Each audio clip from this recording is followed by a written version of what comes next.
Good. Thank you guys for coming. I'm Jose Santiago. I'm the media manager here at the Glendale Police Department. We are here to update you all on the accidental shooting that took place yesterday involving a 4-year-old and the arrest that followed subsequently because of that shooting. I'm going to introduce Officer Moroni Mendez, M-O-R-O-N-I Mendez, M-E-N-D-E-Z. He'll give you a brief synopsis and take questions at that point.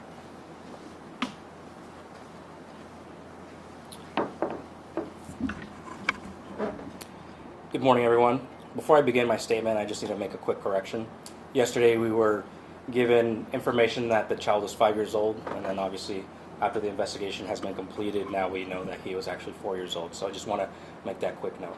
Thank you. Okay, so as Jose was saying, yesterday morning, Glendale Police Department received a call for service about a shooting to a subject, to a child, in the area of 68th Avenue and Windsor Boulevard. Our officers responded at around 10:17 in the morning and found the child who had suffered a gunshot wound to the chest.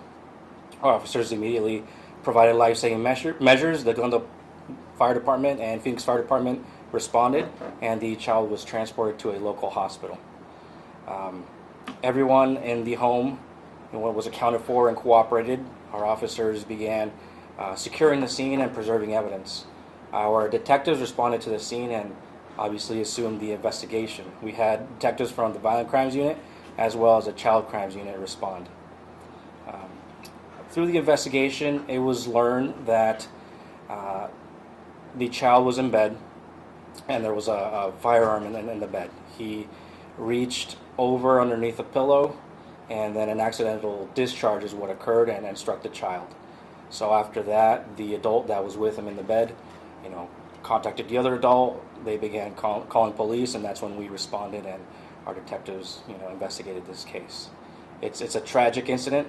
It's very sad, but the child received medical care, and as of yesterday afternoon, he was stable and expected to survive. The father of the child, who was there present, has been identified as Kevin Lavelle Rhymes, of 44 years old. The girlfriend to Kevin was identified as LaQuasha Lachelle Sebastian, 31 years old. Our detectives were able to conduct a thorough investigation, and both persons have been transported to the Glendale City Jail. They were arrested and are facing charges. The charges include child abuse and child endangerment, and then one charge of misconduct involving weapons. Both are actually having their initial appearance right now as we speak over at Maricopa County. Okay, it's just a terrible case, like I was saying, and it's one of those cases where we just want to stress the practice of gun safety, and securing firearms in a safe location.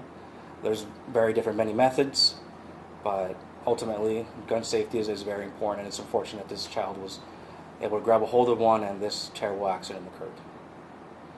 If there's any questions, I'm ready to answer them. Yes? Were there other children in the home? There was one other child in the home, yes. Did that child get taken by DCS? That information I don't have right now, but what I can tell you is that DCS was contacted. It's one very important detail that we do with these type of cases, and DCS was contacted, and they obviously conduct their own investigation. Yeah. Can you expand a little bit on the child abuse charge? Was that just stemming from this case itself, or was that more in regards to the investigation and finding out more evidence? Of course. That's an excellent question. So as the statute reads, there's a section there, like a subsection, that reads recklessly inflict injury or endanger.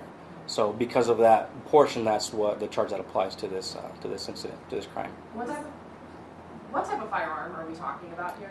It was a handgun. Okay. Who was the gun registered to? We don't know exactly who it was registered to, but LaQuasha is who claimed to own that gun. Can you comment on why officers were trying to get into the vehicle yesterday in the driveway? Well, as part of a thorough investigation, we don't know where evidence could be located, right? So there could be evidence in the home, there could be evidence in the backyard, in vehicles. Many times we find that criminals or subjects, persons, hide things or place things. So we wouldn't be entering a vehicle if it wasn't for a search warrant, and I know that detectives did draft multiple search warrants for this case. And this child is in stable condition right now, is that correct? Yes, according to doctors, he's in Yeah. stable condition. Obviously, with any gunshot wound, it's very grave, right? It's very dangerous, but he is in stable condition and is expected to survive. Were there any, did they have any gun safes in the home or anything to that effect in trying to ensure that the gun was out of reach of children, obviously, depending what happened? Yeah, no, that's a great question, and right now we don't have that information. We don't know if there was a gun safe or gun lock, but obviously for this incident, unfortunately, that gun was unsecured and accessible to children.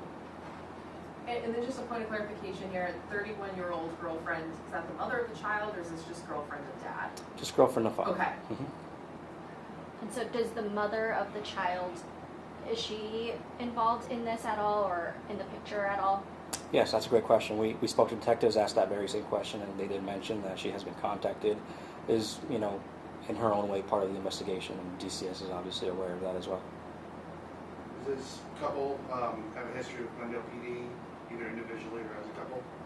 There is history of calls for service at that residence. That information is also included in the court documents, the Form 4 that we will be releasing after this press conference. Why was Glendale PD at the home before? Arguments, we had a 911 hang-up call, and then we responded to check welfare, and that's when we started having history with them. Where were the adults at the time of the shooting? The father was outside working in a vehicle, and the girlfriend, LaQuasha, was inside in the same bed as the child. They were about to take a nap. I don't know if Form 4 will have this information, but did dad have anything to say for himself as to why he had, the gun right there in that location where little old boy was at in the bed? That's a more finer detail about the investigation that at this time needs to be kept, I don't want to say secret, right?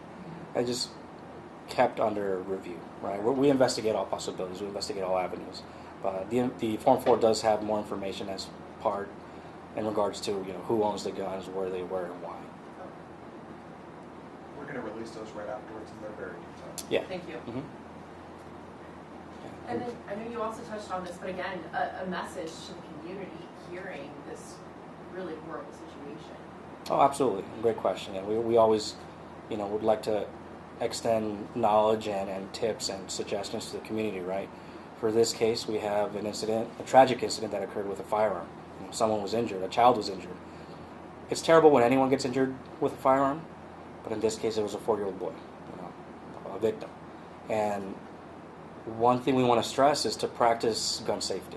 And there's many ways to practice it, You can invest and purchase a gun safe. It could be as elaborate as a big one you keep in the garage or in the closet, or it could be a small one for just a single handgun. There's also gun locks that go through parts of the firearm that prevent it from being chambered or fired, as well as keeping the firearm and ammunition separate from each other. Keeping the magazines or whatever mechanism is used to feed the rounds into the firearm, keeping those separate as well. So there's many different things and suggestions and practices that can be used for gun safety, but it's something we always stress, and we as officers, obviously, we carry firearms and we practice those diligently.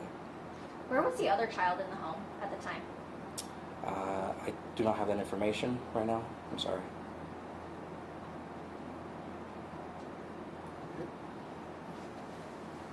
Once again, guys, once we are wrapped up here, we will send out to your desks the 2 Form 4s as well as the booking photos of these individuals.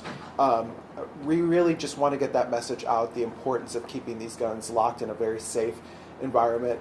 This child was in a bed with a weapon, and so that's not something that you ever want to see or experience. It's also very traumatic for our officers who responded to this scene. As you can imagine, they responded to a lot of different crimes, and when they are crimes involving children, they are affected much more deeply when they see a situation like this. So once again, we appreciate all your coverage, and we'll get that stuff out to you as soon as we get back to our desks.